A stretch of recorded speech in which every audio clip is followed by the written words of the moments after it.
परमात्मा श्री कृष्ण सौराष्ट्र प्रांत में तुलसी श्याम धार्मिक स्थल पर पहुँचे। वहाँ एक उस समय तुला नाम का दैत्य रहता था। तो वो किसी लोगों को शांति से रहने नहीं देता था। उसको वश में करने यानी उद्धार करने भगवान वहाँ पहुँचे।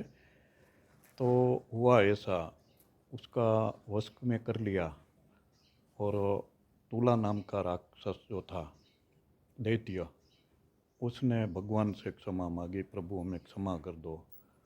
और भगवान ने क्षमा भी किया। तो उस समय तुला दैत्य ने मांगा, वर मांगा कि प्रभु हमें एक वर दे दो। भगवान ने बोला बोलो क्या चाहते हो। तो तुला ने बोला कि भगवान आप यहाँ ठहरो हमेशा के लिए। तो भगवान तो दयालु है, उसने वर दे दिया कि चलो आपकी इच्छा अनुसार हम यहाँ ठहरते हैं। तो हुआ ऐसा कि माता रुक्ष्मणी जी रसोई बना रहे थे। रोटी बनाने के लिए आटा तैयार किया था। और रसोई घर में कृष्ण परमात्मा के साथ ये जब बात हुई कि यहाँ रुकने का मैंने वर दे दिया है, तो माता जी क्रोधित हो गई, रुक्ष्मणी जी माता जी, क्योंकि ये इतना प्राकृतिक सौंदर्य है, हमारा मन भी प्रफुल्लित हो जाता है। तुलसी श्याम ऐसी जगह है। तो माता रुक्ष्मणी जी का मन का अंतर का भाव ऐसा था कि यहाँ घूमे, बहुत प्राकृतिक सौंदर्य है, घूमने की मज़ा आती है, आगे घूमने जाएंगे, भगवान के साथ घूमेंगे और खुशियाँ मनाएंगे, घूमेंगे और यहाँ के प्राकृतिक सौंदर्य की मजा लेंगे। मगर भगवान ने यहाँ ठहरने का जो वर दे दिया, उनसे वह क्रोधित हो गए माता जी कि भगवान आप जहाँ हो वहाँ वर दे देते हो और ठहर जाते हो।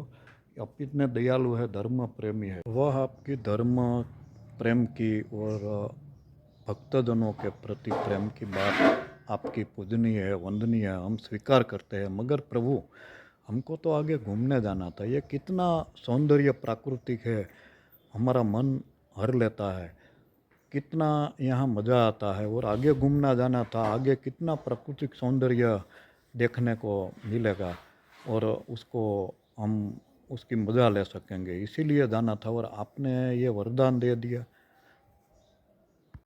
ये आपने अच्छा नहीं किया, हमको तो आगे घूमने जाना था और आपने ये इसको। तो भगवान ने बोला भाई ये तो भले राक्षस था, मगर वो अब उसकी वृत्ति जो था वो दैत्य नहीं रही थी, उसकी मनोवृत्ति धार्मिक हो गई।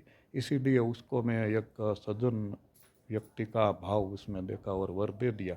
तो धर्म के लिए, धर्म की रक्षा के लिए करना पड़ता है। तो ये सब बातें सुनकर माता जी क्रोधित हो गए, क्योंकि उसको घूमने जाना था और प्राकृतिक सौंदर्य की मज़ा लेनी थी और भगवान ने ऐसा वर दिया दे यहाँ रुकने का। तो माता जी क्रोधित होकर जो रोटी के लिए आटा तैयार किया था वो उस बर्तन में ही लेके, जो वहाँ एक ऊंचा पहाड़ है उसके ऊपर चढ़ गए माता जी क्रोधित होकर। रोटी बनाते बनाते आटा तैयार किया था। तो वहाँ अब आज भी वो पहाड़ मौजूद है, जब आप तुलसी श्याम आए तो देखना। तो कहने का मतलब यह है कि जो देव पुरुष, महापुरुष, भगवान ईश्वर ऐसे महापुरुष जो होते हैं वो धर्म के लिए कुछ अपना नहीं सोचते। धर्म की रक्षा, भक्तजनों की खुशियाँ, और चाहे कोई भी हो, दैत्य जैसा हो, और वो अपने सच्चे मन से और प्रार्थना की किया करे तो वो भी सुनते हैं भगवान। तो धर्म के लिए भगवान कुछ भी कर सकते हैं, अपनी खुशियाँ छोड़ सकते हैं। ऐसे जो महापुरुष होते हैं तो वो अपनी सब खुशियाँ का कभी नहीं सोचते कि हमारी खुशियाँ आगे करनी है, आगे बढ़ानी है, हमको आगे घूमने जाना है, प्राकृतिक सौंदर्य की मज़ा लेना है, ये सब उसने नहीं सोचा। उसने केवल उसके भक्तजन का ये जो प्रस्ताव था वो ही मंजूर कर दिया। धर्म की रक्षा के लिए, धर्म के लिए, अपने भक्तजनों को खुश रखने के लिए कभी कभी देव पुरुष, महापुरुष ऐसा कर सकते हैं। धर्म के लिए, ये सब अच्छे सज्जन की प्रार्थना के लिए, उसकी की हुई अर्ज के लिए ये सब कर सकते हैं। कभी कभी ऐसा भी होता है।